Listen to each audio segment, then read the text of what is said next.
तुम्हा सर्वांचं खूप खूप खूप स्वागत माझ्या छोट्याशा गार्डनमध्ये. आणि चला बनवूयात आजची रेसिपी. आज अशी रेसिपी आहे जी आपण उपवासाला सुद्धा खाऊ शकतो. उपवासाला जर मस्त असे फुललेले पॉपकॉर्न मिळाले तर हो, ते सुद्धा साबुदाणा आणि आलूपासून बनलेले. चला मग बनवायला सुरुवात करूयात आणि वर्षभरासाठी स्टोअर सुद्धा करूयात. बनवायला अगदी सोपे आहेत, खायला तर अप्रतिम लागतात आणि एवढे छान असे पॉपकॉर्न प्रमाणे हे फुलतात बघा. खायला खुसखुशीत आहेत, बनवायला सोपे आहेत. तर चला जास्त वेळ न गमावता रेसिपीला सुरुवात करूयात. तर नमस्कार मंडळी, मी आहे स्वाती आणि स्वातीज रेसिपीजमध्ये आज आपण बनवत आहे उपवास स्पेशल साबुदाणाचे पॉपकॉर्न. रेसिपी नेहमीप्रमाणे भरपूर टिप्सही शेअर केलेली आहे, तर व्हिडिओला नक्कीच लाईक करा आणि शेवटपर्यंत जरूर पहा. उपवासासाठी परफेक्ट अशी रेसिपी आहे. महाशिवरात्री असो नवरात्र असो हा नाश्ता झालाच पाहिजे. तर बघू शकता याच्यासाठी आपल्याला छान असा साबुदाणा भिजवलेला लागेल, तो सुद्धा असा मोत्यांप्रमाणे पाहू शकता. काय मस्त असा मोकळा मोकळा आणि छान आतपर्यंत साबुदाणा भिजलेला आहे. तर असा साबुदाणा आपल्याला हवा. मी इथे अर्धा किलो साबुदाण्याचे तुम्हाला हे पॉपकॉर्न बनवून दाखवते. तर या प्रमाणातच तुम्ही 1 किलो 2 किलो 5 किलोचे सुद्धा बनवू शकता. फक्त साबुदाणा भिजवताना लक्षात घ्या याच्यामध्ये व्यवस्थित पाणी घालून भिजवा, म्हणजे याचा जास्त गाठा होणार नाही किंवा साबुदाणा हा थोडासा थाडाही राहणार नाही. व्यवस्थित भिजलेला असला की त्याचे पॉपकॉर्न छान होतात. एक घ्यायचा आपल्याला इथे उकडलेला आलू आणि एक घ्यायचा आहे कच्चा आलू. अर्ध्या किलोचं प्रमाण आहे. अर्ध्या किलोसाठी एक उकडून आलू घ्यायचा आणि एक कच्चा आलू घ्यायचा. तुम्ही जर 1 किलो साबुदाणा घेतला तर मग 2 उकडलेले आलू आणि 2 कच्चे आलू घ्यावे लागतील तुम्हाला. उकडलेला आलू घेतल्यामुळे याला बाइंडिंग चांगली येते आणि कच्चा आलू घेतल्यामुळे याच्यामध्ये ते लच्छे छान असे उठून दिसतील. तर उकडलेला आलू सुरुवातीला आपण जे अद्रक किसायची किसणी असते ना, त्याने असा व्यवस्थित किसून घेऊयात. आणि हा जो कच्चा आलू वापरलेला आहे तो सोलून घेतला, वरची साल काढून घेतली आणि त्याचे असे छोटे छोटे लस्से किंवा मग तुम्हाला जर वाटलं तर थोडे मोठे घ्यायचे तर मोठ्या किसणीने सुद्धा तुम्ही किसून घेऊ शकता. थोडेसे मोठे जर याचे लच्छे पडले ना तर ते छान असे त्याच्यामध्ये उठून दिसतात. तर कच्चा आलू सुद्धा इथे मी किसून घेतला, तो सुद्धा आता डायरेक्ट आपण याच्यामध्ये घालून घेऊयात.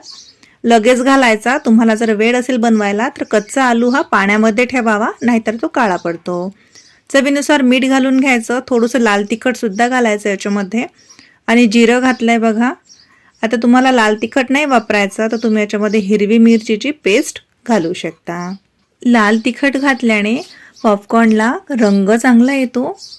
बघू शकता. आता हातानेच आपल्याला छान असं हे सगळं मिळून घ्यायचं आहे.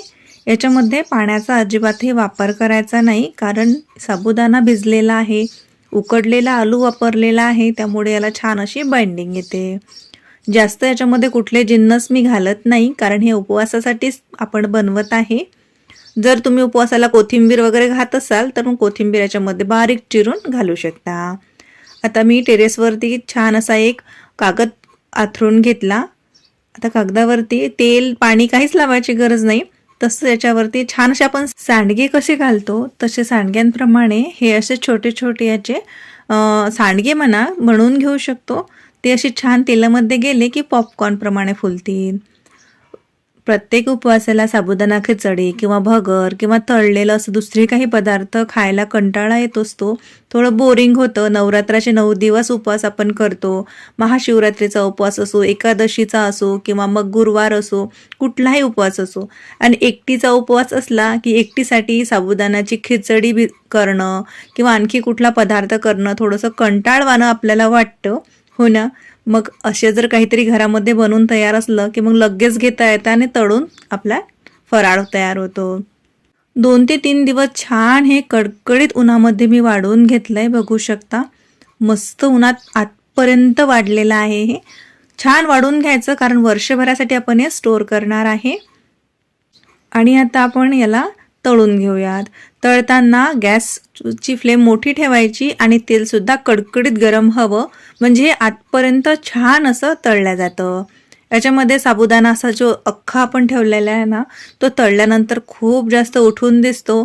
आणि जो कच्चा आलू आपण याच्यामध्ये घातला होता त्याचे लच्छे तर खूप भारी दिसतात त्याच्यामध्ये.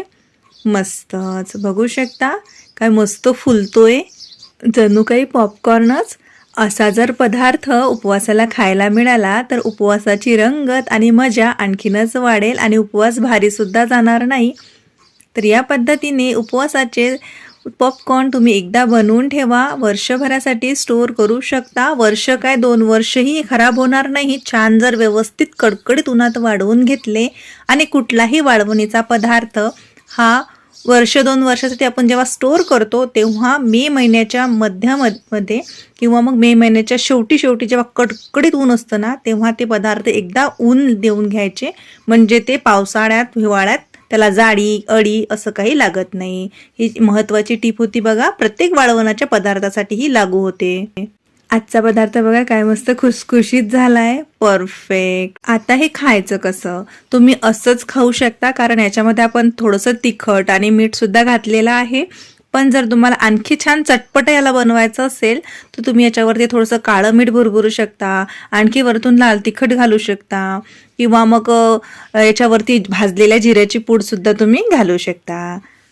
आणि असं तळून जरी ठेवला तरी 7-8 दिवस हे खराब होणार नाही आणि वाळवून बंद डब्यामध्ये ठेवला तर वर्ष 2 वर्ष आरामात टिकतो. तर मग वाट कसली बघताय? पटकन साबुदाणा भिजू घाला आणि पटकन उपवासाचा पदार्थ बनवून मस्त स्टोअर करा आणि उपवासाला एन्जॉय करा. रेसिपी आवडली असेलच याचा मला पूर्ण विश्वास आहे.